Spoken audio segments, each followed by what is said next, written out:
ஓய்வு ஞாயிறு அழகு தமிழ் கவிதை கழகத்தின் காலை வணக்கம் உங்கள் அனைவருக்கும்.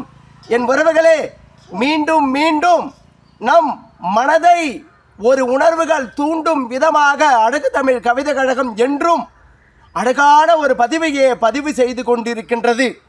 உலகளாவிய பதிவென்று இது நீங்கள் நினைத்தால் இது உலகம் பார்க்கட்டும். என் மொழிகளை இந்த உலகம் ஏற்கும் என்றால் அது எனக்கு பாராட்டாக அமையட்டும். என் உறவுகளே, இயற்கையும் வாழ்க்கையும் வெவ்வேறு அல்ல, இரண்டும் ஒன்றோடு ஒன்று பிணைந்தவை.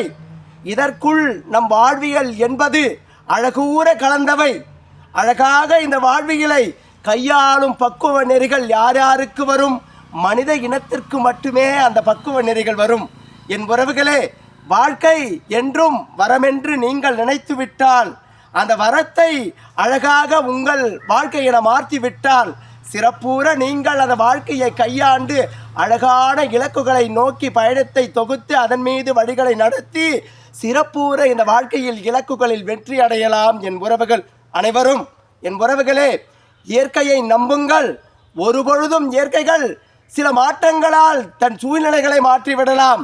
என்றுமே அவைகள் நமக்கு நன்மைகளே புரிபவைகள். ஒரு பக்கம் கடல், ஒரு பக்கம் வானம், ஒரு பக்கம் மலைகள், ஒரு பக்கம் காடுகள் என சூழ்ந்து கொண்டிருக்கும் இந்த பூமிக்குள் எண்ணற்ற மாற்றங்களை தந்து கொண்டிருப்பவைகள். என் உறவுகளே, இயற்கைகள் ஒருபொழுதும் மனிதனுக்குள் தினமும் மாற்றங்களை ஏற்படுத்ததான் புது புது விதங்களில் தன் உருவத்தை மாற்றிக்கொள்கின்றது. ஒரு பக்கம் நிலச்சரிவுகள் இருந்தாலும், ஒரு பக்கம் அலாதையான மழைகள் வந்து மண்ணை நனைத்து கொண்டிருக்கும், ஒரு பக்கம் பனிகள் பெய்து கொண்டிருக்கும், ஒரு பக்கம் நீர்நிலைகள் உருவாக்கி கொண்டிருக்கும், ஒரு பக்கம் எரிமலைகள் மலைகள் வெடித்து கொண்டிருக்கும். இவைகள்தான் இயற்கைகள் சூழ்நிலைகள். இவைகளை எல்லாம் கடந்து நாம் ஒரு இலக்கை கையில் கொண்டு அழகூற அதில் பயணத்தை மேற்கொண்டு அதில்தான் வெற்றியடைய முற்பட வேண்டும். என் உறவுகள், இந்த மண் பரப்பின் மீது பிறந்த எல்லா உறவுகளும், என் உறவுகளே, இந்த பதிவு இந்த உலக சார்ந்தவர்களுக்கும் தான் என எண்ணினால் இதை நீங்களும் கண்டுகளித்து பிறருக்கும் பகிருங்கள். என் உறவுகளே, வாழ்க்கை என்றும் நமக்கானது என்று நினைத்தால் போதும். அதுவே உங்களுக்குள் சிறந்த இலக்குகளின் உரத்தை ஏற்படுத்தி உங்களை நல்வழியில் வழி நடத்தும்.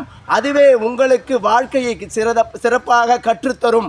என் உறவுகளே, எண்ணற்ற சூழ்நிலைகள் நமக்குள் சூழ்ந்து கொண்டிருந்தாலும் நாம் நமக்குள் இருக்கும் மனப்பக்குவ நெறியை அடைந்து அழகூற இந்த மனித வாழ்வியலை கையாளும் நெறிகளை கொள்வோம். என் உறவுகளே, வாழ்க்கை என்றும் அழகானது.